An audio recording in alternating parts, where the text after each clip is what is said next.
మత్తయి సువార్త 5వ అధ్యాయము వచనం అనుకుంటున్నాను, 11వ వచనం.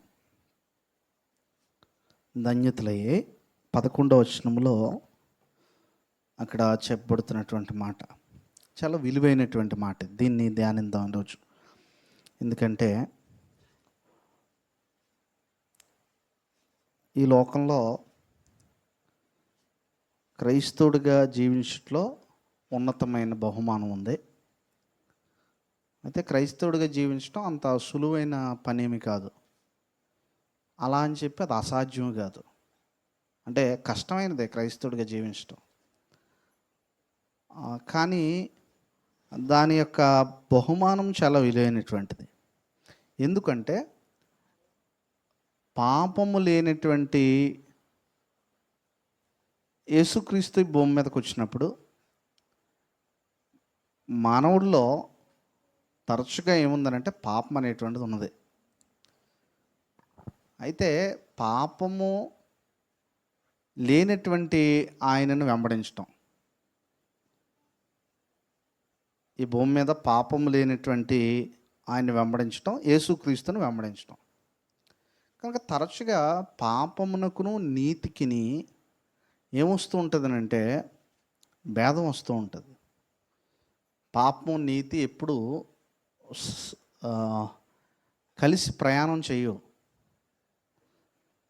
అందువల్ల యేసుక్రీస్తు ప్రభువారిని వెంబడించడం అనేటువంటిది తీవ్రమైన వ్యతిరేకతను తీసుకొస్తుంది.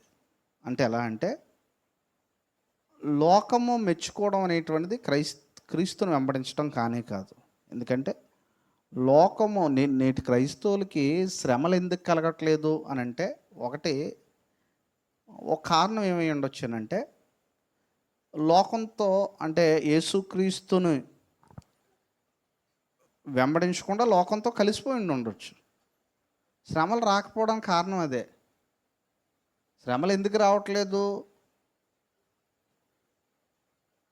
రావట్లేదు అంటారు అంటే 2025లోని అప్పటి పరిస్థితులు ఇప్పుడు పరిస్థితులు మారాయి అంటారా? అంటే శ్రమలు మారాయి కానీ, అంటే శ్రమల విధానం మారింది కానీ శ్రమ రాకపోవడం అనేటువంటిది మారలేదు. ఎందుకంటే మానవుడు పాపంతో ఉన్నప్పుడు నీతి మీద యుద్ధం చేస్తాడు. అందుకే ఇక్కడ చెప్తున్నాడు 11వ వచనంలో చూడండి, నా నిమిత్తము జనులు, నా నిమిత్తము, మొట్టమొదట మనం గమనించాలి, నా నిమిత్తము జనులు మిమ్మును ఏం చేస్తారు?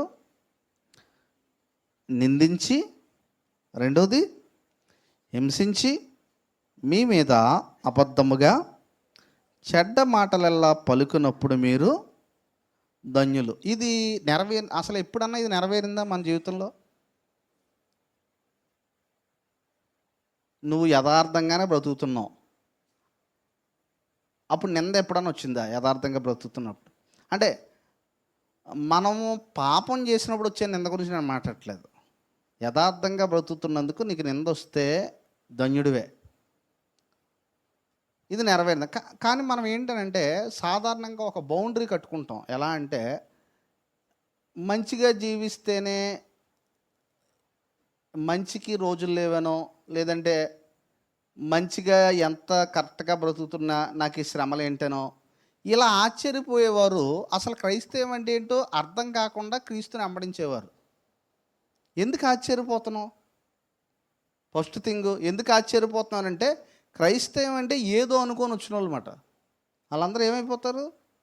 ఆశ్చర్యపోతారు. ఎందుకనంటే ఇక్కడ మనకి ఆలోచించినట్లయితే పేతురు రాసిన పత్రికలో కూడా ఒక మాట ఉంది. పేతురు రాసినటువంటి పత్రికలో మనం చూడొచ్చు. పేతురు రాసినటువంటి పత్రిక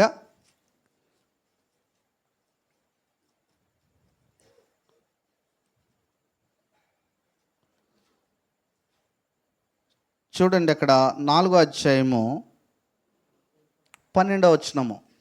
ప్రియులారా, మొదటి పేతురు 4:12 అండి. 4 అనగానే ఇంక మొదటి పేతురు తీసేయండి, ఎందుకంటే 2వ పేతురు 4 లేదు కదా. అదే ఓకే. మొదటి పేతురు ఎన్నో అధ్యాయం అండి? నేను చెప్పాను 4వ అధ్యాయము 12 ఏముంది అక్కడ? ప్రియులారా, మిమ్మును శోధించుటకు మీకు కలుగుచున్న అగ్ని వంటి, చూడండి అక్కడ ఎలా పోల్చాడంటే అగ్ని వంటి మహాశ్రమను గూర్చి మీకేదో ఒక వింత సంభవించినట్లు ఆశ్చర్యపడకుడి. ఆశ్చర్యపడొద్దు అంటున్నాడండి. శ్రమలు వస్తే ఏం చేయకూడదట? ఆశ్చర్యపడకూడదట. శ్రమలు రాకపోతే ఆశ్చర్యపడాలండి మనకు. ఇప్పుడు నువ్వు ఆశ్చర్యపోవాల్సింది ఏంటంటే, మీకు ఏ శ్రమలో రావట్లేదంటే ఆశ్చర్యపడాలి. ఎందుకంటే ఒకవేళ నేను దేవుల్లో నడవట్లేదేమో, దేవుల్లో నడకపోతే ఏ శ్రమ రాదు. క్రైస్తవుడు ఆశ్చర్యపడవలసింది శ్రమలు వస్తున్నాయని కాదు, రాలేనందుకు ఆశ్చర్యపడాలి. రావట్లేదంటే అర్థం ఏంటి? ఈ వాక్యం నెరవేరట్లేదు. వాక్యం నెరవేరట్లేదంటే అర్థం ఏంటి? వాక్యానుసారంగా జీవించలేని అర్థం. ఈరోజు శ్రమల గురించి మీరు చూస్తే చూడండి, అక్కడ చెప్తున్నాడు, ప్రియులారా, మిమ్మల్ని శోధించుటకు మీకు కలుగుచున్న అగ్ని వంటి మహాశ్రమను గూర్చి మీకేదో ఒక వింత, అంటే మనం శ్రమలు వచ్చినప్పుడు సాధారణంగా ఇది వింత సంబంధించినట్టు అనుకుంటాం. ఏంటి, లోకం ఇంత విడ్డూరమా, ఏంటి ఇంత కరెక్ట్గా బ్రతుకుతుంటే ఇందాంటి నిందలేస్తారా, మంచికి రోజులు ఆ రోజు నుంచి ఇంకా స్టేటస్లో దద్దరిల్లిపోతుంటాయి. ఇదంతా ఆశ్చర్యపోయేటువంటి వాళ్ళు చేసే పని. అందుకే చూడండి, ఎవరిని నమ్మకూడదు ఇలాంటి స్టేటస్లు ఇటు గడిపేస్తుంటారు. ఎందుకంటే ఆల్రెడీ ఊహించలేదు అన్నమాట. అంటే లోకములో సాతానుడు పనిచేస్తున్నాడనే సంగతి ఊహించకుండా చివరికి శ్రమల గురించి అధ్యయనం వేరు. అంటే ఒక బైబిల్ గ్రంథంలో భక్తులు శ్రమ పడడం వేరు, ఆ శ్రమ అందాక రావడం వేరు. శ్రమ అందాక వచ్చినప్పుడు ఎలా ఉంటాం? అప్పుడు మనం అనుభవ జ్ఞానంలోకి వెళ్తాం. క్రీస్తులో ఎన్నో శ్రమలు ఉంటాయి. మనం అనేక శ్రమలు భరించి ఎక్కడ ప్రవేశించాలన్నాడండి? దేవుని రాజ్యంలోకి ప్రవేశించాలన్నాడండి. ఎందుకంటే దీనికి గొప్ప బహుమానం ఉంది. చూడండి అక్కడ అందుకే అంటున్నాడు, ఏమంటున్నాడు? పేతురు గారు అంటున్నారు 13వ వచనంలో, క్రీస్తు మహిమ బయలుపరచబడినప్పుడు. చూడండి, ఇది చాలా ఇష్టమైనటువంటి మాట. నాకు చాలా పర్సనల్గా ఇష్టమైన మాట ఇది. ఎందుకంటే క్రీస్తు మహిమను ఈ లోకం ఎరగలేదు. మనం సాధారణంగా ఏ మహిమ ఎరిగామంటే డబ్బు మహిమ ఎరిగాం, ఆస్తుల మహిమ ఎరిగాం, అన్ని మహిమలు మనకు తెలుసు. కానీ క్రీస్తు మహిమ, ఈ భూమి మీద నువ్వు ఏ ఉన్నా సరే సాధించలేదు క్రీస్తు మహిమ. క్రీస్తు మహిమ బయలుపరచబడినప్పుడు మనకి సాధారణంగా లోకములో ఉన్నాం కాబట్టి లోక మహిమ ఏంటో అర్థమైంది. కానీ ఇక్కడ అంటున్నాడండి, ఏమంటున్నాడు అంటే, క్రీస్తు మహిమ బయలుపరచబడినప్పుడు మీరు మహానందంతో సంతోషించిన నిమిత్తము. చూడండి, క్రీస్తు మహిమ బయలుపరచబడినప్పుడు మీరు మహానందముతో సంతోషించిన నిమిత్తము క్రీస్తు శ్రమల్లో మీరు పాలువారై ఉన్నంతగా సంతోషించండి. శ్రమల్లో ఏం చేయమంటున్నాడండి? సంతోషం. కొన్నిసార్లు శ్రమలో ఎలాగైనా రావచ్చు. శ్రమలో ఇప్పుడు ఒక వ్యక్తి, అయ్యా నాకేం సంబంధం లేదయ్యా, నా మీద శ్రమ వచ్చింది అని మనం చాలాసార్లు మాట్లాడుతూ ఉంటాం. యేసు ప్రభువుకి ఏం సంబంధం పాపంతో? ఆయనకి ఎందుకు వచ్చింది శ్రమ? పాపం ఎరిగినటువంటి ఆయన శ్రమ పడ్డా లేదండి? పాపం ఎరిగిన ఆయన శ్రమ పడ్డాడు. పాపం అంటే తెలిసిన మనకు శ్రమ అంటే ఆశ్చర్యంగా ఉంది, అవునా కదండి? పాపం ఎరిగిన ఆయన శ్రమ పడ్డాడు. పాపం అంటే ఏంటో తెలుసు కూడా మనకి ఆశ్చర్యపోతాం. అంటే మనం ఏమనుకుంటాం అంటే, యేసుక్రీస్తు ప్రభు యొక్క జీవితంలో యేసు ప్రభు కరెక్ట్గా బ్రతికాడానంటే ఆయన 100% కరెక్ట్గానే బ్రతికాడు ఈ భూమి మీద. ఈ భూమి మీద అత్యంత ఎక్కువ శ్రమలు ఎవరికున్నాయి చెప్పండి? ఎవరు భరించారు ఈ భూమి మీద? అత్యంత ఎక్కువ శ్రమ ఎవరు భరించారండి? యేసు ప్రభు భరించాడు. ఆయన అత్యంత మహిమ ఎవరికి ఉంది? యేసు ప్రభువుకు ఉంది. యేసుక్రీస్తు ప్రభువారు అత్యంతమైనటువంటి మహిమ ఆయన తీసుకున్నాడు. అత్యంత ఎక్కువ శ్రమల వరకు వచ్చాయి. మనలో ఎవరైనా సరే దేవుని మహిమ కోసం నిజంగా పిలువబడితే అత్యంత ఎక్కువ శ్రమలు మనకుంటాయి. నిజ క్రైస్తవుడు అని చెప్పడానికి సూచనలు ఏంటంటే ఆ వ్యక్తి శ్రమలు అనుభవించేటువంటి వాడు అయి ఉండాలి.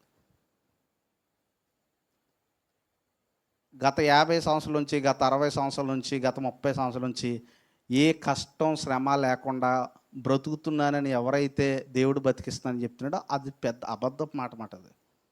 ఎందుకంటే గత 50 సంవత్సరాల నుంచి నీకు ఏ శ్రమ రాలేదు అని అంటే ఖచ్చితంగా నువ్వు యేసు కోసం కాకుండా ఎవరి కోసం బ్రతుకుతున్నావు? ఈ లోకంలో యేసు కోసం బ్రతికితే నిజంగా శ్రమ రావాలి. ఎందుకంటే ఈ లోకంలో ఏముంది? కాబట్టి ఇక్కడ చెప్తున్నటువంటి మాట ఏంటనంటే, ఇంకొకటి అన్నాడు, క్రీస్తు నామము నిమిత్తం మీరు నిందపోలేని ఎడల మహిమా స్వరూపైన ఆత్మ అనగా దేవుని ఆత్మ మీ మీద నిల్చున్నాడు కనుక మీరు ధన్యులు. మనం అంటే శ్రమలు అనిపించాలి. కానీ ఎడో చెప్తున్నాడు 15 మీలో ఎవడునూ నరహంతకుడిగా కానీ, దొంగగా కానీ, దుర్మార్గుడిగా కానీ, పరుల జోలికి పోవాడుగాను బాధ అనుభవించకూడదు. మన బాధలో తప్పు చేసినందుకు వచ్చే బాధ యేసు ప్రభు కోసం శ్రమ కాదండి.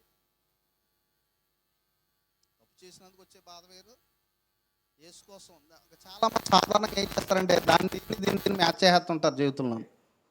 ఎక్కువ మంది చేసేటువంటి మిస్టేక్ ఏంటంటే తప్పు చేసినందుకు ఈ బాధ వచ్చిన సంగతి మన మనస్సాక్షి తెలుసు, కానీ అది యేసు ప్రభు కోసం వచ్చిన బాధలాగా జనాల దగ్గర వ్యక్తపరుస్తాం. అసలు మనకి ఈ శ్రమ ఎందుకు వచ్చిందన్నది మన మనస్సాక్షికి ముఖ్యంగా తెలుసు. ప్రభు కోసం నిజంగా శ్రమ వచ్చిందని నీ మనస్సాక్షి సాక్ష్యం ఇస్తే మనం ధన్యులమే. ఇక్కడ ఇందులోనే ఉంది జ్ఞానం. ఎవరైనా శ్రమలను సాధారణంగా సాతాను ఏం చేస్తాడనంటే ఏవి దేవుని మహిమ. అందుకే కింద పేతురు గారు చాలా ఎక్సలెంట్గా చెప్పాడు. ఏమన్నాడనంటే మీలో ఎవడును ఏమన్నాడు, నరహంతకుడిగా కానీ, నువ్వు నరహంతకుడికి శ్రమ వస్తుంది రాదండి. రెండోది దొంగగా కానీ, దొంగకు కూడా శ్రమ వస్తుంది. ఎందుకంటే దొంగతనం చేసిన పట్టుకొని ఏం చేస్తారు? అది యేసు ప్రభువు కోసం శ్రమ వచ్చిందన్న అకౌంట్లో వేసుకోకూడదు. అది అవునా కదండి?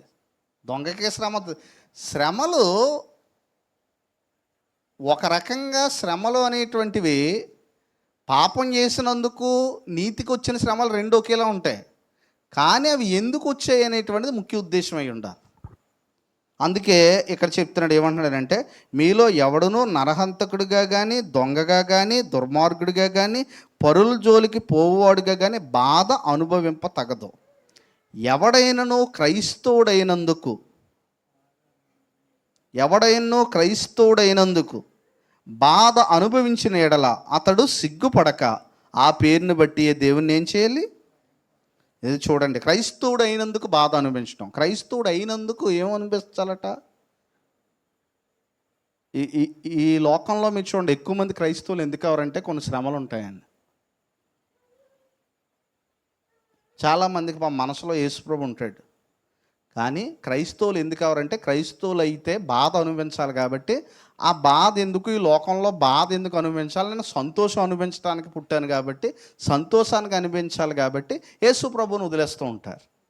ఇక్కడ అంటున్నాడండి, ఎవడైనా క్రైస్తవుడైనందుకు బాధ అనుభవించిన ఎడల అతడు సిగ్గుపడక ఆ పేరుని బట్టి దేవుణ్ణి ఏం చేయాలి? క్రైస్తవుడైనందుకు నువ్వు బాధపడుతున్నావా లోకం చేత? అయితే నువ్వు ధన్యుడివే. ఎవరెవరి చేత బాధ అనుభవించబడచ్చు? ఎవరు బాధ పెట్టవచ్చు క్రైస్తవుడైనందుకు? బైబిల్ గ్రంథంలోనే కాదు, చరిత్రలో క్రైస్తవుడైనందుకు కుటుంబీకులే ఏలేసినటువంటి కుటుంబాలు ఉన్నాయి. ఎందుకంటే నువ్వు క్రీస్తుని నమ్ముకున్నావు అని చెప్పి బయటకు పంపించేసిన వాళ్ళు ఉన్నారు. కీర్తనలు రాశారు వాళ్ళు చాలామంది. మనం చాలా కీర్తనలు చదువుతూ ఉంటాం. వాళ్ళు ఎక్కువగా రాసేటువంటి అంటే మీరు చాలామంది ఎక్కువగా పాడుతుంటారు దేవుని ప్రేమ ఇదిగో అనేటువంటి కీర్తన. అది ఏ పరిస్థితుల్లో రాశాడు ఆయన? పూర్వకాలంలో మరి పాటల ద్వారా ఆయన సువార్త చెప్పేవాడు. పాటలు పాడి ఏం చెప్పాడండి అంటే మంచి మంచి పాటలు యేసుప్రభు గురించి పాడుతూ వాళ్ళందరూ సువార్త చెప్పాడు. అయితే భారతదేశంలోకి క్రీస్తు యొక్క రాజ్యం వస్తుందని భయపడి ఆయన ఏం చేశారంటే పట్టుకొని ఎండలో నిలబెట్టేశారండి. నిలబెట్టేసి షర్ట్ తీసేసి చెప్పుల దండ ఒకటి తయారు చేసి మెడలో వేశారు. ఎండకేమో ఏమైపోతుందండి, కొరడా దెబ్బలు కూడా కొట్టారు ఆయన్ని. అప్పుడు రాశాడు పాట, దేవుని ప్రేమ ఎదుగో జనులార భావంబు నన్ను తెలియరనే కీర్తన అప్పుడు రాశాడు. ఆ పరిస్థితిలో రాశాడు ఆయన. భారతదేశపు యొక్క శ్రమ చరిత్ర చాలామంది భారతదేశంలో క్రైస్తవులు రావడానికి చాలా శ్రమ పడ్డారు. తమిళనాడు నుంచి, చెన్నై నుంచి హైవే రోడ్ అంటే నడుచుకుంటూ వెళ్ళి సువార్త ప్రకటిస్తూ ఆయా చోట్ల సంఘాలు స్థాపించి తన కుటుంబాలకు దూరమైనటువంటి వారు ఎంతోమంది ఉన్నారు చరిత్రలో. ఎందుకంటే క్రీస్తుని నమ్ముకున్నావు కాబట్టి. ఎందుకంటే క్రీస్తుని నమ్ముకున్నందుకు లోకం ఎలేసింది చాలామందిని. ఇప్పుడు లేవనుకుంటున్నారా? ఇప్పుడు కూడా ఉన్నాయి, చాలా ప్రాంతాల్లో ఉన్నాయా లేవండి? అప్పుడప్పుడు మీరు యూట్యూబ్లో కానీ లేదంటే ఎక్కడ కానీ అవి నిజమే, కొన్ని నిజమే. ఎందుకంటే వారు చాలా శ్రమ అనుభవిస్తున్నారు అనేక ప్రాంతాల్లో. అయినా క్రైస్తవుని వదిలిపెట్టట్లేదు వాళ్ళు. ఎందుకనంటే క్రైస్తవుడైనందుకు శ్రమ అనిపిస్తే ధన్యుడు అని చెప్పబడుతుంది. పౌలు గారికి చాలా శ్రమలు వచ్చాయండి. ఎందుకు వచ్చాయి ఆయనకి శ్రమలన్నీ కూడా? సువార్త ప్రకటిస్తున్నందుకు. ఒక చోట వాక్యం ప్రకటిస్తే వాళ్ళందరూ మారిపోయారంటండి. వీళ్ళందరూ మారిపోవడం వల్ల బొమ్మలు అమ్ముకునేవాడు వ్యాపారం నష్టపోయాడు అంటండి. ఏంటండి, ఇప్పుడు విగ్రహార్థం బొమ్మలు అమ్ముతున్నాడండి. వాళ్ళందరూ క్రైస్తవుగా మారిపోయారు. ఇప్పుడు బొమ్మలు ఎవడుకుంటాడు? కాబట్టి ఖచ్చితంగా ఇతను వ్యాపారాన్ని లాస్ చేస్తున్నాడని చెప్పి పౌలు గారిని ఏం చేశారు? శ్రమ పెట్టారు. ఈరోజు కూడా భారతదేశం కలవరపడుతుంది. ఈ కలవరపాటు ఎందుకు వచ్చింది? దేవుడు సంకల్పం భారతదేశం మీద ఉంది. ఎక్కడ క్రైస్తవ దేశంగా ఇది మారిపోద్దేమో అనేటువంటి టెన్షన్ నాయకుల్లో ఉంది. ఈరోజు అనేకమైనటువంటి వాటిలో ఉంది. ఎలాగోలాగా దీన్ని ఏం చేయాలనుకుంటున్నారు? తుడి చేయాలనుకుంటున్నారు. ఈరోజుకి ఉంది. ఈరోజు సువార్తకు ఆటంకాలు ఎక్కువయ్యాయి. సువార్తన ఈరోజు ఇంకా మనకు పర్లేదు, కొన్ని ప్రాంతాల్లో సువార్త ప్రకటించుకోనట్లేదు.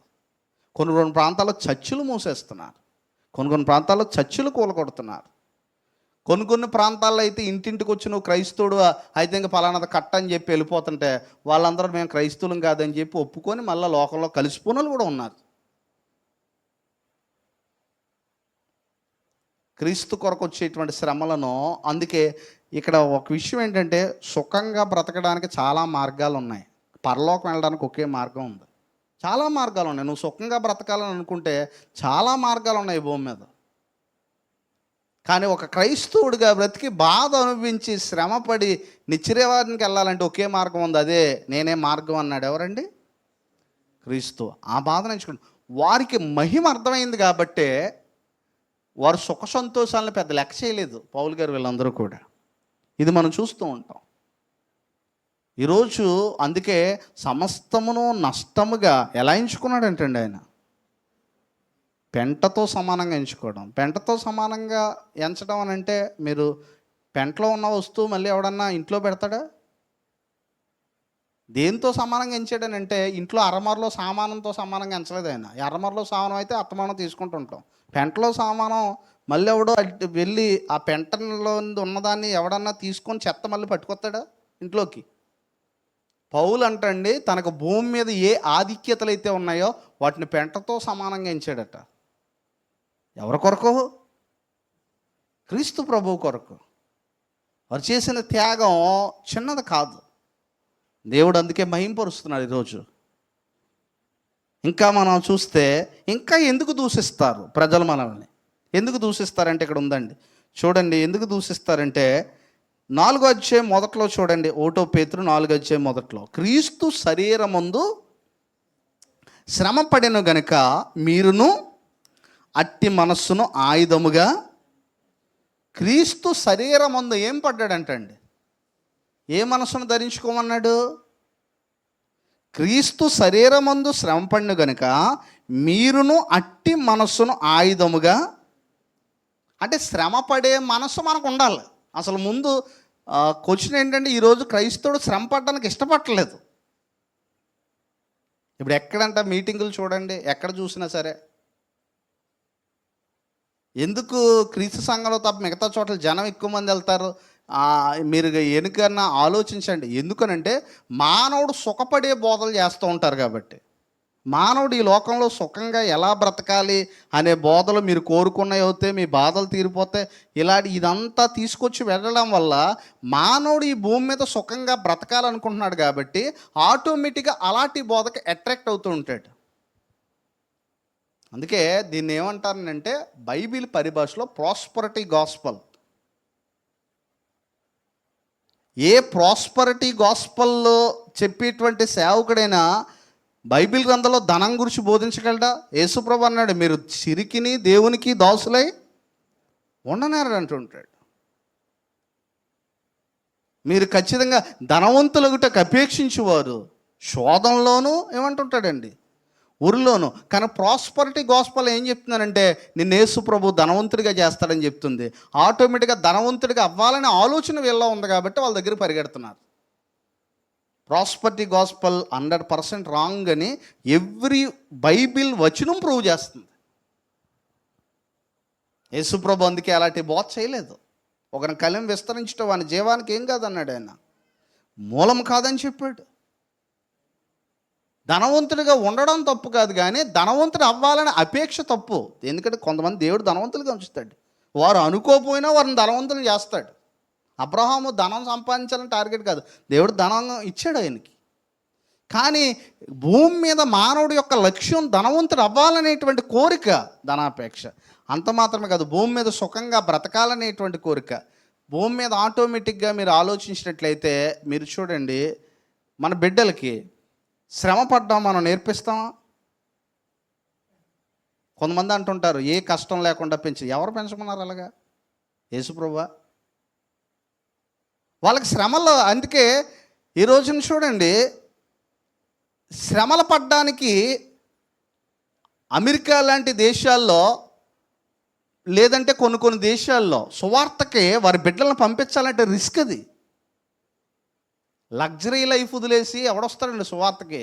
అందరూ కొడతారంటే.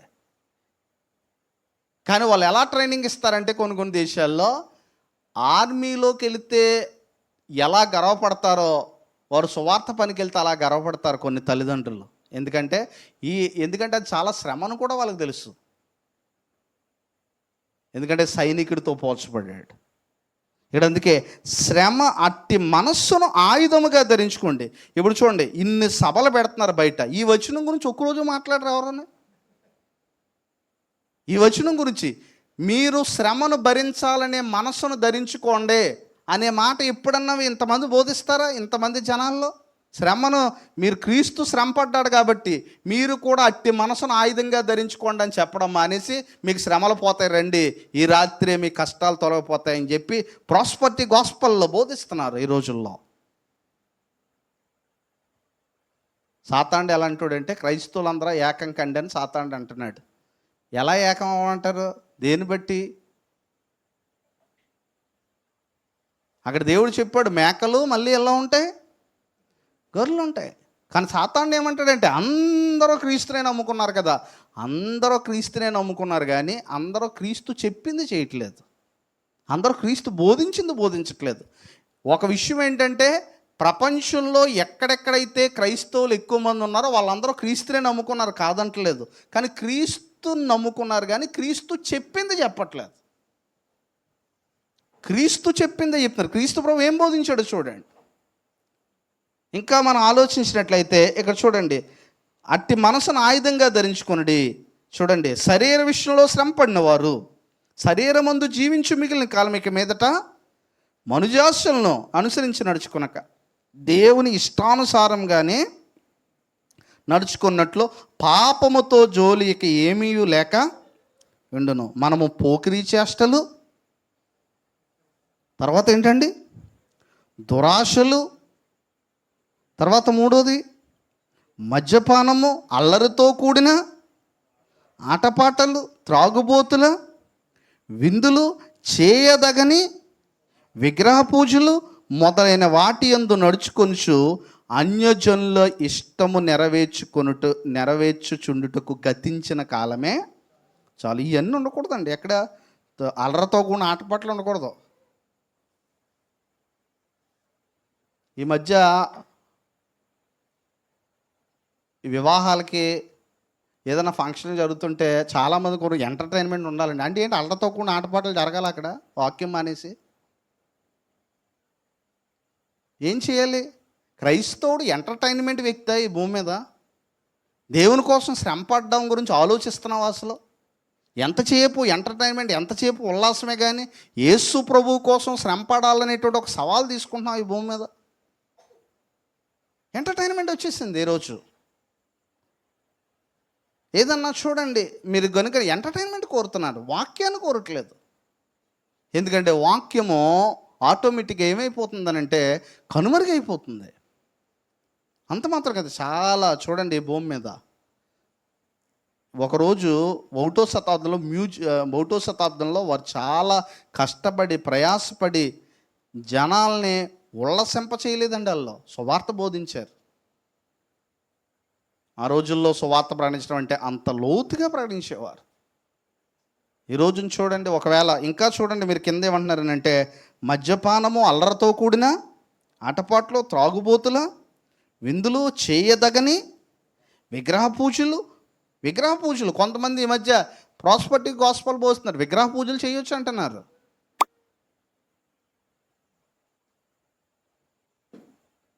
ఈరోజు బొట్టు గురించి పెద్ద సమస్య. నన్ను చాలామంది ప్రశ్న అడిగారు. ఈరోజు అన్యాచారాల గురించి పెద్ద సమస్య. చేయొచ్చు అంటూ ఉంటారు.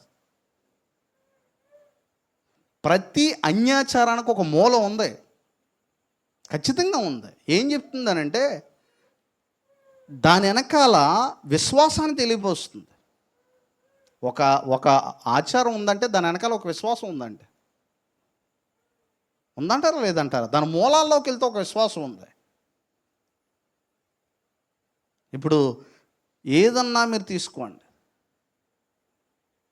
ఇప్పుడు జనరల్గా కొన్ని విషయాలు ఏదన్నా ప్రారంభించాలి, మనమైతే ఎలా ప్రారంభిస్తాం?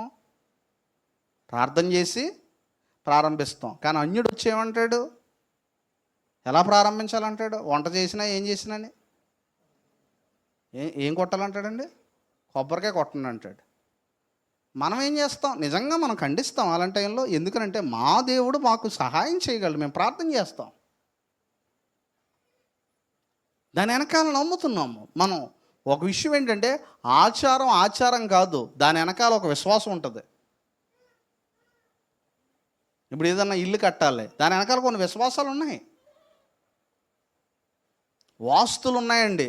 గట్టిగా దీని మీద బోధిస్తే చర్చి బిల్డింగ్ కట్టడానికి ఎదుగో సహోదరులు వెళ్ళానండి, మేస్తుళ్ళు వాస్తు గురించి మాట్లాడి ఎన్నిసార్లు తర్కించారు. ఎన్నోసార్లు మేము అది కాదు ఇలా కాదని చెప్పి వాళ్ళతో వాదించి అలా కాదు కదా. ఎందుకంటే ఎంతో కొంత మూలం, దాని వెనకాల ఒక నియమం ఉంది. ఏంటనంటే వారి దిక్కులు ఏంటనంటే ప్రతి దిక్కును కూడా వాయుదేవుడు ఒక దిక్కున, అగ్నిదేవుడు ఒక దిక్కున ఈ దిక్కులు ఉంటూ ఉంటాయి. కనుక అగ్నిదేవుడికి ఎప్పుడూ కూడా వీడు ఇటు తిరిగి ఉండకూడదు ఆ మూలకి. కాబట్టి ఖచ్చితంగా నీ వెనక వైపు తిరిగి ఉండకూడదు, ఖచ్చితంగా మూలకు నువ్వు ఇటే తిరిగి ఉండాలి. కనుక వంటగది ఎక్కడ ఉండాలి, ఇది ఎక్కడ ఉండాలి, అంతే సెట్ చేశారు. అది సైంటిఫిక్ అంటుంటారు. చాలా సైంటిఫిక్ వెంటిలేషన్కి సైన్స్ అనేటువంటిది ఉంది. అదేంటంటే వెంటిలేషన్ ఉంటే సరిపోద్ది ఇంట్లోని. ఏది ఎక్కడ ఉండాలో అది మన ఇష్టం. అది అంతేకాని ఈ మూలే ఉండాలి, ఆ మూలే పైపు ఉండాలి, ఇదంతా ఎవరు సెట్ చేశారంటే ఆ యొక్క జలానికి ఒక దేవుడు, అగ్నికి ఒక దేవుడు. ఎందుకంటే వంటగదిలో ఏముంటుంది? అగ్గి ఉంటుంది. అతను ఏ మూల ఉంటాడో అది కరెక్ట్గా ఇవన్నీ సెట్ చేయాలి. ఇవన్నీ కావాలంటే మీరు పురాతన చరిత్ర పుస్తకాల్లో చదవండి. దాన్ని అలా సెట్ చేసి ప్రజల మీద రుద్దారు. ఈరోజు ఆ చరిత్రలో, చరిత్ర పుటాల్లో ఇవన్నీ కూడా ఉంటూ ఉంటాయి. నేను అవసరమైతే మీకు వాట్సాప్లో ఎప్పుడు ఏ రోజు పెడతాను ఆ చరిత్ర అంతా కూడా. కాబట్టి ఇవన్నీ కూడా వెనకాల మూలం తీసుకొచ్చారు. ఇప్పుడు నువ్వు నీ విశ్వాసం ఏంటంటే ప్రార్థన చేస్తే ఏం జరుగుతుంది? మేలు జరుగుతుంది. అప్పుడు అన్యులు ఒప్పుకోరు. అలాగే ఎలా కూతుందని అంటారు. అప్పుడు వాళ్ళకే నీకు శ్రమ వస్తుంది. కనుక ఈ శ్రమ శ్రమ పడ్డానికి ఇష్టం లేక ఆటోమేటిక్గా చెప్పింది మనం చేసేస్తాం. అందుకే క్రైస్తవుడు శ్రమ పొట్టును ఆయుధంగా ధరించుకోవాలి. అవసరమైతే రానివ్వండి శ్రమలో.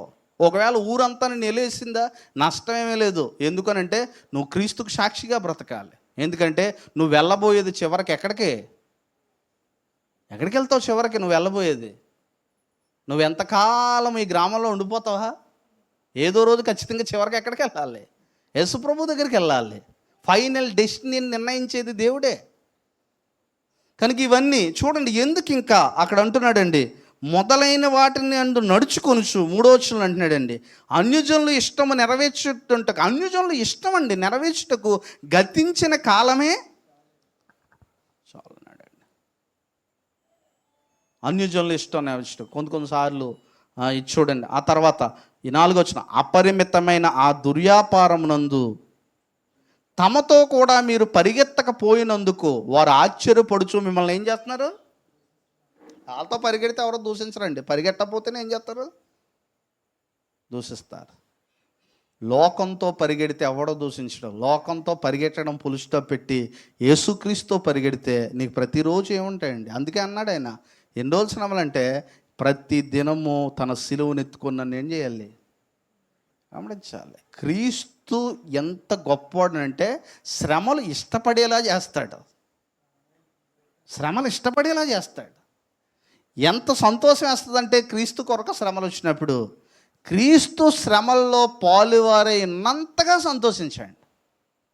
ఎంత గొప్ప సంగతి చెప్పాడు ఈ భూమి మీద. అంతగా చూడండి ఇక్కడ ఏమంటున్నాడనంటే ఇది మనకి చెప్పబడినటువంటి మాట. కనుక నా నిమిత్తం జనులు మిమ్మల్ని నిందించి హింసించి మీ మీద అబద్ధముగా చెడ్డ మాటలల్లా పలుకున్నప్పుడు మీరు ధన్యులు.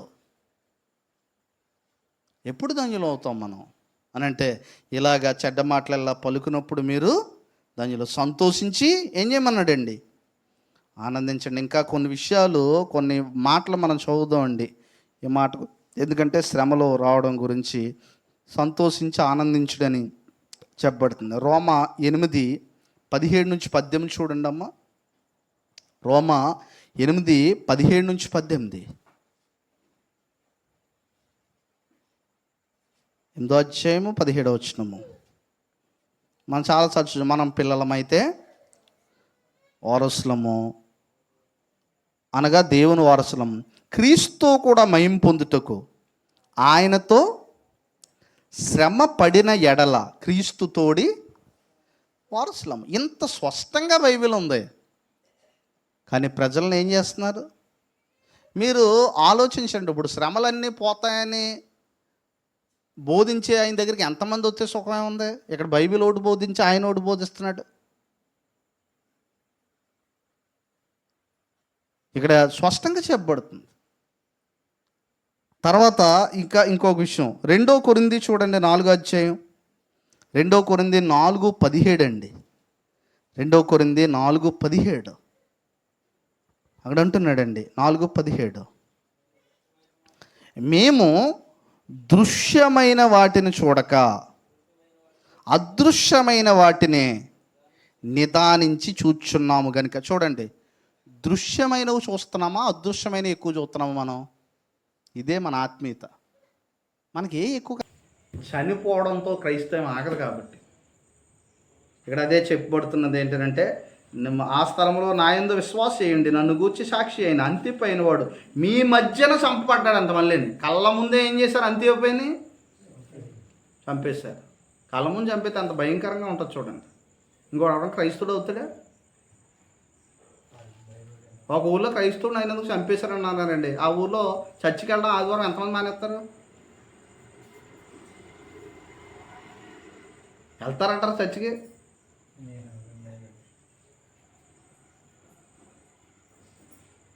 ఒకవేళ ఇప్పుడు గవర్నమెంట్ మారి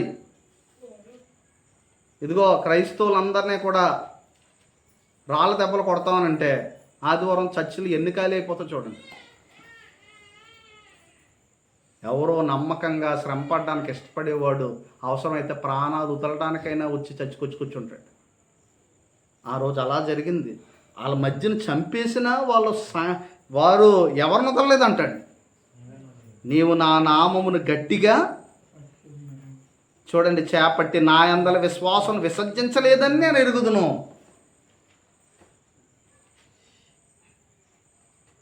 అయితే అయినా సరే కొన్ని తప్పులు మోపాడంటండి ఆ సంఘం మీద. ఏంటి చూడండి, అవి మనం తర్వాత, అది వేరే సబ్జెక్ట్ అనుకోండి. కనుక చూడండి, అయినప్పటికీ వారు ఎక్కడా కూడా వదలలేదు. ఇంకో వచనాన్ని మనం చూద్దాం. ఇంకొక వచనం ఏంటంటే, ఇది కూడా మీరు ఇదైతే చూడండి. 1 పేతురు 1వ అధ్యాయము 6-7 వచన. 1 పేతురు 1వ అధ్యాయం 6. 1 పేతురు 1వ అధ్యాయము 6-7 వచన. 1 పేతురు 1వ అధ్యాయం 6-7 వచన. 1 పేతురు 1వ అధ్యాయము 6-7 వచన.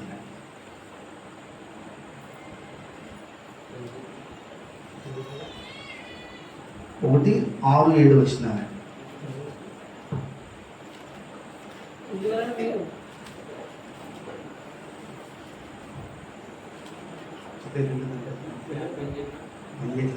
ఓకే, పర్లేదు. పేతురు రాసిన మొదటి పత్రిక 1వ అధ్యాయము 6-7 వచన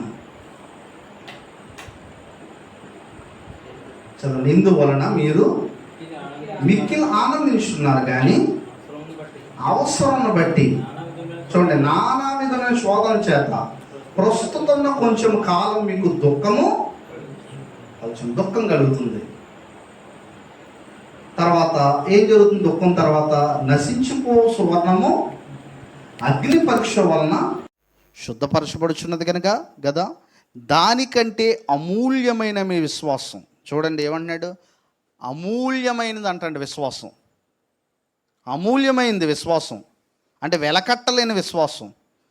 ఈ శోధన చేత పరీక్షకు నిలిచినదే యేసుక్రీస్తు ప్రత్యక్షమైనప్పుడు. ఎప్పుడండి?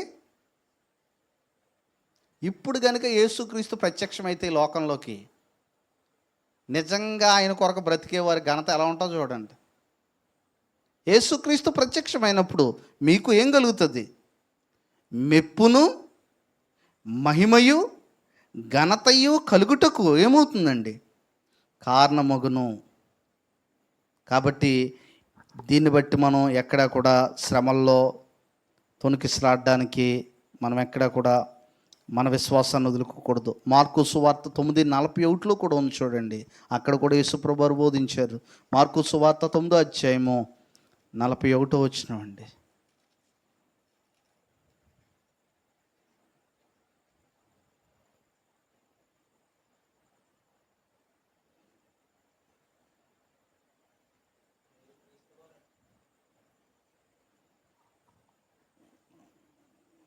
లోక 6:35 చూడండి.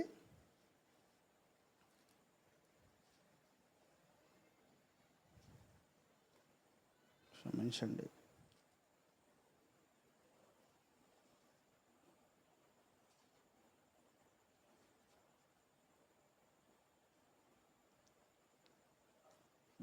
దీనికంటే ముందుగా అంటే నేను ఇంకొక వచనం చూద్దాం మనం. బహుశా నేను ప్రశ్న అపోస్తల కార్యాలు 20వ అధ్యాయము 20వ అధ్యాయంలో చూడండి. ఇక్కడ అంటున్నాడండి 20వ అధ్యాయం 22వ వచనం. ఇదిగో నేనిప్పుడు ఆత్మయందు బంధింపబడిన వాడినే ఎక్కడికి వెళ్తున్నాను? యెరూషలేమునకు వెళ్తున్నాను. వాళ్ళ సేవ ఎలా చేశారంటే ఆ రోజుల్లో చాలా నిస్వార్థమైన సేవ వాళ్ళది. ఎలా అంటే శ్రమ పడడానికి ఇష్టపడేవారంటండి వాళ్ళు. ఈ రోజుల్లో సేవకులు వేరు, ఆ రోజుల్లో సేవకులు వేరు. ఈ రోజుల్లో మొన్న దైవజనులు జ్ఞానసుధ గారు బోధించారు పాడేరు అరక ప్రాంతాల్లో. సేవకులందరికీ బోధించారు. ఈరోజు ఒక సంఘం కట్టుకొని ఒక 100 మంది పోగైన తర్వాత ఇంకా అది నా జీవితాన్ని కాసేద్దనుకొని ఇంకా అక్కడే కూర్చుంటున్నాడట. కాసేయడం అంటే ఇంకా ఆయనకి స్ట్రాంగ్గా బోధించాడు వాళ్ళకి. ఈరోజు ఒక సంఘం కట్టుకొని ఇంకా నా జీవితాన్ని కొంతకాలం ఇది కాసేద్దాం కదా, నాకు నా కుటుంబాన్ని కాసేద్దాం. కాసేయడం అంటే ఏంటి? ఇంక భూమి మీద బ్రతకడానికి సరిపోద్ది ఇంకా నాకు. ఎక్కడెక్కడ సంఘాలు ఉన్నాయి, ఇదిగో పలానా చోట 5 చచ్చిపోయిన, పలానా చోట 2 ఉన్నాయి. ఓకే, ఇవన్నీ చెప్పుకోవడం కాదు, మీరు సువార్త ప్రకటించాలి. ఎక్కడైతే మిమ్మల్ని బాగా చూసుకుంటున్నారో అక్కడ సెటిల్ అయిపోయి ఉండడం కాదు, శ్రమల్లోకి రిస్క్లో ప్రాంతాల్లోకి సువార్తకి వెళ్ళాలి. పౌలు గారు అదే చేశారు. ఎఫెసీ సంఘము చాలా ప్రేమ కలిగిన సంఘం. ఇప్పుడు నెక్స్ట్ ఎక్కడికి వెళ్ళాలి ఆయన? ఎక్కడికి వెళ్ళాలి? యెరూషలేము వెళ్ళాలి. చూడండి ఇప్పుడు ఏమంటున్నాడు వాళ్ళని అంటుంటే, ఇదిగో నేనిప్పుడు ఆత్మయందు బంధింపబడిన వాడినే యెరూషలేమునకు వెళుచున్నాను. అక్కడ నాకు ఏమేమి సంభవించినో తెలియదు కానీ బంధకములను శ్రమలను నా కొరకు. ఒక విషయం గమనించండి, ఆల్రెడీ ఒక శ్రమ గురించి ముందే తెలిస్తే మైండ్ ఎలా ఉంటుంది? రోడ్డు మీద సడన్గా యాక్సిడెంట్ అయింది అనుకోండి, పెద్ద ఏమీ అనిపించదు. కానీ యాక్సిడెంట్ అవుతుందని ముందే తెలుస్తుంటే బండి మీద ఉన్న మనిషికి ఎలా ఉంటుందో చెప్పండి. పౌలు పరిస్థితి అదే. సడన్గా రాలే శ్రమలో. నెక్స్ట్ నేను యెరూషలేము వెళ్తున్నాను, నా కొరకు ఏం కాచుకొని ఉన్నాయి? బంధకములను. అక్కడ అంటున్నాడు నేమేం కాచుకొని ఉన్నాయంటండి? శ్రమలను నా కొరకేమున్నాయి? కాచుకొని ఉన్నామని పరిశుద్ధాత్మ ప్రతి పట్టణములోని నాకేం చేస్తున్నాడు అండ్ నేను అడుగుతున్నాను, పరిశుద్ధాత్ముడు అని చెప్పి ఎగిరి గంతులు వేసే వాళ్ళకి ఇలా ఎందుకు సాక్ష్యం అవ్వట్లేదు? మీకు శ్రమలు ఉన్నాయి పలానా చోటని ఎందుకు చెప్పట్లేదు? పలానా చోట నీకు ఇల్లు ఉందని చెప్తున్నాడు, పలానా చోట నీకు అది జరుగుతుంది అంటున్నాడు. కానీ ప్రతి చోట శ్రమలు ఉన్నాయని పౌలు చెప్తున్నాడు అంట పరిశుద్ధాత్ముడు. ఇలాంటిది ఎందుకు చెప్పట్లేదు పరిశుద్ధాత్ముడు? ఆ రోజు పరిశుద్ధాత్మే కదా సాక్ష్యం ఇచ్చాడు అన్నాడు. చూడండి స్పష్టంగా ఉంది అక్కడ. బంధకములను శ్రమలను నా కొరకు కాచుకొని ఉన్నామని పరిశుద్ధాత్మ. ఎవరండి? పరిశుద్ధాత్మ ప్రతి పట్టణములోనూ నాకేం చేస్తున్నాడు? పౌలు గారు నువ్వు యెరూషలేము వెళ్ళాలి. నీకు అక్కడ ఏమున్నాయో తెలుసా? శ్రమలు ఉన్నాయి. నువ్వు అక్కడికి వెళ్ళిన సువార్త ప్రకటిస్తుంటే నిన్ను కొడతారు, నిన్ను బంధించేస్తారు. నిన్ను బంధించేస్తే నువ్వు అప్పుడు నాకు సువార్త ప్రకటిస్తావు, గట్టిగా రాజుల మధ్య ప్రకటిస్తావు. చూసారండి ఆ రోజు ఎలాంటి రోజులు ఉన్నాయో. నెక్స్ట్ మినిట్ మనకు శ్రమ వస్తుందంటే, ఇప్పుడు మనం సాధారణంగా చూడండి, సడన్గా శ్రమ వచ్చిందంటే మన హృదయం ఏమైపోద్ది? కృంగిపోద్ది. సడన్గా శ్రమ వచ్చిందంటే మన ముందు పెద్ద టెన్షనే ఉండదు. కానీ శ్రమ వస్తుందని తెలిస్తే, పౌలు గారికి పరిశుద్ధాత్ముడు ప్రతి పట్టణంలో సాక్ష్యం ఇస్తున్నాడట. యెరూషలేములో ఏమున్నాయి? నెక్స్ట్ బంధకములు, రెండోది ఏంటి? శ్రమలు. చిన్నవండి అవి. ఎవరైనా వెళ్తారా? మేము సువార్థికులు ట్రైనింగ్ ఇచ్చేటప్పుడు చెప్తూ ఉంటాం, మీ ఏరియాలో సేవ చేయాలి. కొంతమంది అంటున్న మాట ఏంటంటే, ఈ ఏరియాలో పెద్దగా ఎవరైనా రండి, పెద్ద బాగుపడదండి. అంటే వాళ్ళు ఏంటంటే శ్రమలు ఎక్కువ ఉంటాయని చెప్పి తట్టుకొని సువార్త ఆపేస్తుంటారండి. కానీ శ్రమలు కాచుకొని ఉన్నాయి. ఆ చోటకి వెళ్ళాడా లేదండి పౌలు? చూడండి ఇంకో మాట అంటున్నాడు చూడండి. అయితే 24వ వచనంలో అంటున్నాడు చూడండి, 20:24లో అయితే దేవుని కృపా సువార్తను గూర్చి సాక్ష్యం ఇచ్చుట యందు నా పరుగును నేను ప్రభు అయిన యేసు వలన పొందిన పరిచర్యను తుద ముట్టింపవలనని నా ప్రాణమును నాకెంత మాత్రమును ప్రియమైనదిగా. ఫస్ట్ మనం ప్రభువుని ప్రేమిస్తాం, ప్రాణాన్ని ప్రేమిస్తామా? ఇది చాలా గ్రేట్ క్వశ్చన్. ఇది మన జీవితంలో, మన లైఫ్ సర్కిల్లో చాలా సమయాల్లో ఈ ప్రశ్న వస్తుంది. ప్రభువుని ప్రేమించాలా, ప్రాణాన్ని ప్రేమించాలా?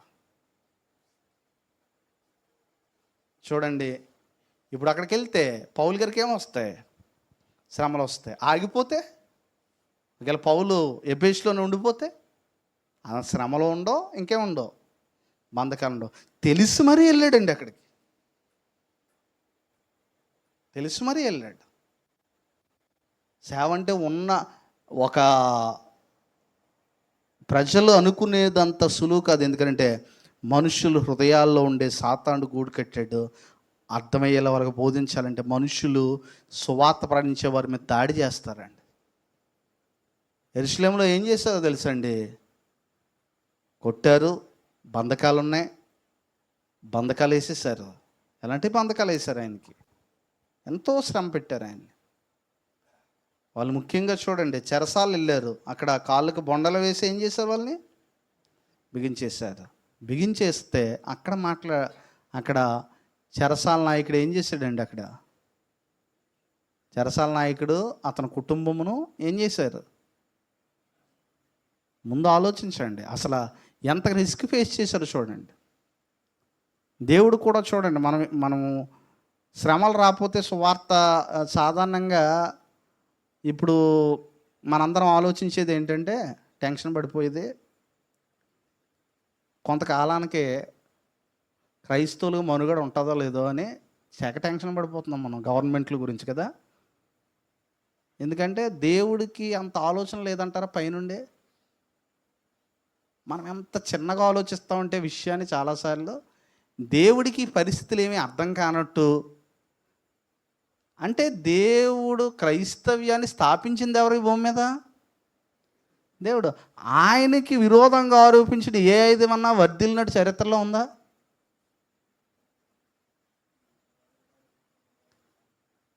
క్రైస్తవ్యాన్ని ఎంతో, ఎందుకనంటే దేవుడు అసలు ఒక మాట మాత్రం నిజమండి, అపోస్తుల కార్యాలంతా శ్రమల ద్వారానే సువార్త ఎక్కువైంది. శ్రమలు ఉన్నాయి కాబట్టి సువార్త ఎక్కువైంది ఆ రోజుల్లో. ఇప్పుడు మనం ఏమంటున్నామంటే శ్రమలు పోతే సువార్త బాగుంటుంది అంటున్నాం, శ్రమలు పోతే క్రైస్తవులు పెరుగుతారు అంటున్నాం. కానీ శ్రమల్లోనే పెరిగారు వాళ్ళు. ఎంత శ్రమల్లో పెరిగారనంటే మీరు చూడండి, చెరసాల నాయకుడు రక్షించబడ్డాడు శ్రమల్లోనే. చెరసాలకు వెళ్ళకపోతే చెరసాల నాయకుడు ఎలా రక్షించబడతాడు? కనుక నా బంధకములు దేని నిమిత్తం వచ్చాయి అంటున్నాడండి పౌలు.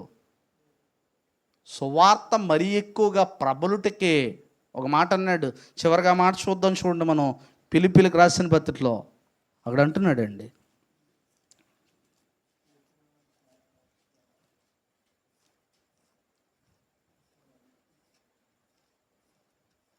ఫిలిప్పీలకు రాసిన పత్రిక అక్కడ అంటున్నాడండి, 12వ వచనం చూడండి, 1:12. సహోదరులారా, నాకు సంభవించినవి సువార్త మరి. ఎక్కడుండి రాస్తున్నాడండి ఈ పత్రిక? నేను చాలాసార్లు చెప్పాను, ఎక్కడుండి రాస్తున్నాడు? సహోదరులారా అని పత్రిక రాస్తున్నాడు. ఎవరికండి? సంఘానికి. వాళ్ళ సేవకుడు ఎక్కడున్నాడు? జైల్లో ఉన్నాడు. జైల్లో ఉండి ఏం రాస్తున్నాడండి? పత్రిక రాస్తున్నాడు. సహోదరులారా, నాకు సంభవించినవి సువార్త మరీ ఎక్కువగా వెళ్ళడానికే సంభవించాయి, మీరేం ఆధారపడకండి, నేను జైల్లో ఉన్నందుకు అంటున్నాడండి. ఎవరు? పౌలు గారండి. తర్వాత ఇంకా అంటున్నాడండి, ఎలయనగా నా బంధకములు క్రీస్తు నిమిత్తమే కలిగినవని ప్రేతూర్యమును సేనలోని వారికి అందరికీ తక్కిన వారందరికీ స్పష్టమైన మరియు సహోదరులైన వారిలో ఎక్కువ మంది నా బంధకముల మూలంగా ప్రభువునందు స్థిర విశ్వాసం గలవారే నిర్భయముగా దేవుని వాక్యం బోధించుటకు మరి విశేష ధైర్యము. శ్రమల్లో ఉండి వాళ్ళని బలపరుస్తున్నాడండి. పౌలు గారు పని ఏంటంటే ఆ రోజుల్లో ఈ 13 సంఘాలు స్థాపించైనా, అంటే సంఘాలతో ఉన్నాడు. రెండోది ఏంటనంటే కొంతకాలమే అక్కడ ఉన్నాడండి. ఉండి కొన్ని సంవత్సరాలు జైల్లో ఉన్నాడండి. ఆయన జైల్లో ఉండి అంటాడు, తిమోతిని పంపుతున్నాను మీ దగ్గరికి, మీరు ఎలాగున్నారో నాకు తెలియాలి. అసలు ఎవరు ఎలా ఉన్నారు? అసలు ఎవరు బాగున్నారు అక్కడ? పౌలు గారు బాగలేదు. ఇప్పుడు అంటున్నాడు, తిమోతి మీ దగ్గరికి పంపాలని అనుకుంటున్నాను. 2వ అధ్యాయంలో అంటున్నాడు చూడండి, ఏమంటున్నాడంటే నేనును, 2వ అధ్యాయము 19వ వచనంలో చూడండి, నేనును మీ క్షేమము. చూసారండి ఏమంటున్నాడండి? ఎవరి క్షేమం తెలుసుకోవాలన్నట? అసలు నిజానికి సంఘం ఎవరి క్షేమం తెలుసుకోవాలి? పౌలు గారు ఎలా ఉన్నారండి, కానీ పౌలు ఎంత అడ్వాన్స్డ్గా ఉన్నాడో చూడండి. నేను మీ క్షేమం తెలుసుకోవాలి, సంఘాన్ని అంత ప్రేమించాలి సేవకుడు. నాన్నగారి నుంచి కానీ సేవకులను నేను ఎప్పుడు ఒకటే అనుకుంటుంటాను, సంఘం నాకు ఏం చేసేది అనేటువంటిది ముఖ్యం కాదు. దేవుడు నన్ను ఏ స్థితిలోంచి పైకి తీసుకొచ్చాడో సంఘమునకు నేనేం చేయగలను. ఈ భూలోకంలో ఏమి సంపాదించకపోయినా పర్లేదు, ఒకరోజు తండ్రి తన హస్తాలతో ప్రభు హత్తుకొని, ఇతడు నా ప్రియకుమారుడు, ఈయన యందు నేను ఆనందిస్తున్నానని ఒక్క మాట మన గురించి అంటే చాలు, అది ఎంత ఆనందమో చూడండి. యేసు ప్రభు అనేటువంటి మాట. దానికోసం ఎన్ని కష్టాలైనా పడ్డాడు పౌలు. ఇక్కడ ఇంకోటి చూడండి, ఏమన్నాడంటే, నేను మీ క్షేమం తెలుసుకొని ధైర్యం తెచ్చుకొని నిమిత్తము, ఎందుకంటే సంఘమామికి దూరంగా ఉన్నాను. అప్పట్లో ఫోన్లు లేవు, సమాచారం ఎలా తెలుస్తుంది, ఏమైపోయారో తెలియదు అక్కడ ఉన్నటువంటి వారు. సంఘమా ధైర్యంగా ఉండండి. కూర్చొని పత్రిక రాస్తున్నాడండి, కన్నీళ్ళతో రాసి ఉంటాడు ఆ ఫిలిప్పీ పత్రిక. ఎలా రాశాడండి. ఇప్పుడు ఈ రోజుల్లో వాట్సాప్లో ఏమి వచ్చాయి, ఎవరన్నా చిన్న మ్యాటర్ రాయాలంటే మనకు విసుకొచ్చేస్తుంది ఈ రోజుల్లో, అవునా కదండి. ఏమన్నా చిన్న మ్యాటర్ ఆ స్పందించాలంటే మనం చాలా కష్టపడుతున్నాం స్పందించడానికి. కానీ పౌలు గారు స్పందించిన విధానం ఏంటంటే, ఒక పత్రిక రాసేసాడండి మొత్తం. ఎన్ని అధ్యాయాలు ఉన్నాయి మళ్ళీ ఒక్కో పత్రికకి? ఫిలిప్పీ పత్రిక 4 అధ్యాయాలు ఉంది, ఆయన రాశాడు. ఇంకా మనం ఆలోచించినట్లయితే, మీ క్షేమం తెలుసుకొని ధైర్యం తెచ్చుకొని నిమిత్తము తిమోతిని శీఘ్రముగా మీ యొద్దకు పంపుటకు ప్రభువైన యేసునందు ఏం చేస్తున్నాను, నిరీక్షించున్నాను. మీ క్షేమ విషయమై నిజంగా చింతించేవాడు అతని వంటి వాడు ఎవడను నా యొద్ద లేడు. 21వ వచనం అన్నాడు, అందరూ తమ సొంత కార్యములనే ఏం చేస్తున్నారు, చూస్తున్నారు, కానీ యేసుక్రీస్తు కార్యములను ఏం చేయట్లేదండి, చూడలేదండి. ఇంకొక మాట కూడా, ఇంతకీ పత్రిక ఎందుకు రాశాడంటే, పౌలు గారు జైల్లో ఉండగా వారు కొన్ని పంపించారండి. ఎవరికి? పౌలు గారికి. ఏం పంపించారో చూడండి. 17వ చూడండి, మనం ఆలోచించినట్లయితే 15వ వచనం అంటున్నాడు, ఫిలిప్పీలారా, సువార్తను నేను బోధింపను ఆరంభించి మాస్తోనియాల నుండి వచ్చినప్పుడు ఇచ్చి విషయంలో పుచ్చుకొని విషయంలో మీరు తప్ప మరి ఏ సంఘపు వారును నాతో పాలివారు కాలేదని మీకే తెలియాలనగా, దెస్సలోనికేలో కూడా మీరు మాటి మాటికి నా అవసరము తీర్చుటకు ఏం చేశారు. పౌలు ఎవరి కోసం బ్రతుకుతున్నాడు? పౌలు గారి ఆ అవసరం తీర్చుట ప్రభువు పని అనుకున్నారు వాళ్ళు, సహాయం చేసిరి. అందుకే అంటున్నాడు, ఏమంటున్నాడంటే, నేను ఈవిని అపేక్షించేలాగా చెప్పట్లేదు, కానీ మీ లెక్కకు విస్తారమైన ఫలము రావాలని అపేక్షించి చెప్పుచున్నాను. నాకు సమస్తమును సమృద్ధిగా కలిగి ఉన్నది. ఈ మాట ఎప్పుడు అనగలమండి, సమస్తం సమృద్ధిగా కలిగి ఉన్నదని? సమస్తము సమృద్ధిగా కలిగి ఉన్నదని ఎప్పుడు అన్నాడు పౌలు గారు? ఈ మాటలు చదువుతుంటే చాలా హృదయ క్రోధిస్తుంది. మనం సమృద్ధిగా కలిగి ఉందని ఎప్పుడు అంటామని అంటే, ఎప్పుడు అనగలం సమృద్ధిగా కలిగి ఉందని? జైల్లో ఉండి సమస్తం సమృద్ధిగా కలిగి ఉందని అనగలవా? శ్రమల్లో ఉండి. ఎందుకో తెలుసా? దేవుని చిత్తం మన జీవితాల్లో నెరవేరితే చాలు. నిజమైన సమృద్ధి అదే. సమృద్ధి అంటే ఏదో సంపాదించడం కాదండి, దేవుని చిత్తం మన జీవితాల్లో నెరవేర్చడమే నిజమైన సమృద్ధి. అది అనుకున్నాడు. ఇంకో మాట అంటున్నాడు చూడండి, నాకు సమస్తమును సమృద్ధి కలిగి ఉన్నది. మీరు పంపిన వస్తువులు, అంటే ఫిలిప్పీ సంఘం వస్తువులు పంపించింది, ఎపఫ్రోదితు వలన పుచ్చుకొని ఏమీయూ తక్కువ లేక ఉన్నాను. అవి మనోహరమైన సువాసనయు దేవునికి ప్రీతికరమును ఇష్టమైన యాగములనే. కష్టాల్లో ఉన్న పౌల్ని వారు అలా చేయడం ఇష్టమైన, అంటే దైవ సేవకుడికి ఏదన్నా ఇవ్వడము దేవునికి ప్రీతికరమైన ఇష్టమైన యాగంగా వర్ణించాడు పౌలు. ఎందుకంటే వారు స్వార్థ పనిలో ప్రయాసపడుతున్నారు కాబట్టి. ఎన్నో శ్రమలు ఉన్నాయి, ఎన్నో కష్టాలు ఉన్నాయి, దేవునికి ఇష్టమైన యాగం అన్నాడండి. కనుక దేవుడు తన ఐశ్వర్యం చొప్పున క్రీస్తునందు మీ మహిమలో మీ ప్రతి అవసరంను తెచ్చినాడు. కాబట్టి ఇన్ని శ్రమలు పడ్డాడు ఫిలిప్పీ పత్రిక అని. ఇంకా పేతురు గురించి లేదంటే ఇంకా యోహాను గురించి వాళ్ళందరూ ఖడ్గంతో చంపబడ్డారు, ఇన్ని శ్రమలు పడ్డారు. కాబట్టి క్రైస్తవం అంటే ఒక పూల పాన్పు కాదు, దేవుని కొరకు నమ్మకంగా బ్రతికేటువంటిది.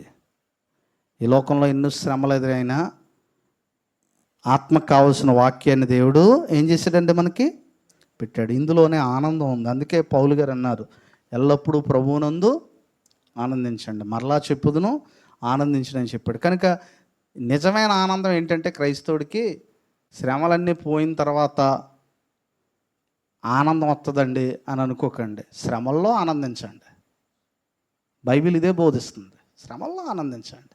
నా నిమిత్తము జనులు మిమ్మల్ని నిందించి హింసించి చెడ్డ మాటలల్లా పలుకున్నప్పుడు ధన్యులు. తర్వాత ఇంకోటి అంటున్నాడు అన్న, క్రీస్తు శ్రమల్లో పాలివారే ఉన్నంతగా ఏం చేయండి అన్నాడండి, సంతోషించండి. లోకస్తులు శ్రమలు పోతే సంతోషిస్తామంటారు, కానీ క్రైస్తవుడు ప్రభా, అందుకే వాళ్ళకి కూడా అంటే అది యోగ్యతగా పరిగణించారట.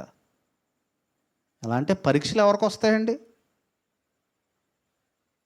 ఇప్పుడు గొప్ప పరీక్షకి అర్హత సాధించాడంటే గ్రేటే కాదండి. వాళ్ళు ఎలా వర్ణించుకున్నారని అంటే, ఆ నామం నిమిత్తం మేము శ్రమలు భరించుటకు యోగ్యులమని ఎంచాడు మా దేవుడు. ఆ నామం కొరకు శ్రమ భరించడం కూడా యోగ్యులమని ఎంచుకున్నాడు అంటాడు. చివరిగా మనం మోషేని గురించి చూడొచ్చు. మోషే కూడా ఏం చేస్తాడనంటే ఐగుప్తు ధనం కంటే ఏది ఎంచుకున్నాడంటే అండి, ఐగుప్తు ధనం కంటే క్రీస్తు విషయమైన నింద ఎలా ఎంచుకున్నాడంటే అండి, గొప్ప భాగ్యాన్ని ఎలా ఎంచుకున్నారో విశ్వాసంతో చూశారండి. విశ్వాసం తీసేసి ఇంకోలా చూశారనుకోండి, ఐగుప్తు ధనమే శ్రేష్టంగా కనపడుతుంది మోషేకి. కానీ విశ్వాసంలో ఏం చూశాడనంటే గొప్పది. నిజంగానే ఒక గ్రంథకర్త రాశాడండి, మోషే గనుక ఐగుప్తు సింహాసనం మీద ఉండుంటే ఒక మ్యూజియంలో ఒక బొమ్మ ఉండేదంట అంతే. ఆయన ఇశ్రాయేల్ నడిపించడానికి నాయకుడు అయ్యాడు కాబట్టి ఈ రోజున క్రైస్తవులందరి గుండెల్లో ఎవరున్నారు? మోషే ఉన్నాడు. లేదా ఐగుప్తులో ఎక్కడో పిరమిడ్ రూపంలో చూడాలంతే ఆయన పేరు. మోషే పలానా కాలంలో పరువు కింద వ్యవహరించాడు అని అక్కడితో అయిపోనంతే, ఆ పిరమిడ్తో, ఆ సమాధితో. ఎందుకంటే ఐగుప్తులు ఏముంటాయి? పిరమిడ్స్ ఉంటాయి. కనుక ఆ పిరమిడ్ మీద పేరు రాసేవారంటే ఇంతకాలం నుంచి ఇంతకాలం దాకా ఈయన పరిపాలించాడని అక్కడతో ఉండేది. కానీ ఈరోజు పిరమిడ్ అవసరం లేదు. ప్రతి క్రైస్తవుడు గుండెల్లో మోషే ఉన్నాడు. ఎందుకంటే ఆ రోజు ఎంచుకున్నాడు ఆయన. కనుక మనందరం కూడా యేసు ప్రభు బోధించాడు, మీరు ధన్యులు, శ్రమ పడితే మీరు ధన్యులు, ఆ నామం నిమిత్తం మీకు శ్రమలు వస్తే మీరు ధన్యులు, చెడ్డ మాటల్లో పలికినప్పుడు మీరు ధన్యులు, సంతోషించి, దేవుడు సంతోషించి ఆనందించమన్నాడు. కాబట్టి మనం సంతోషించి ఏం చేయాలి? ఆనందించాలి. అట్టి ధైర్యమును అట్టి ఆత్మ సంబంధమైన లోతైనటువంటి జీవితములను దేవుడు మనకు ప్రసాదించేలాగా మనం ప్రార్థన చేద్దాం. చక్కగా విన్నటువంటి మీ అందరికీ నా హృదయపూర్వక ప్రార్థన.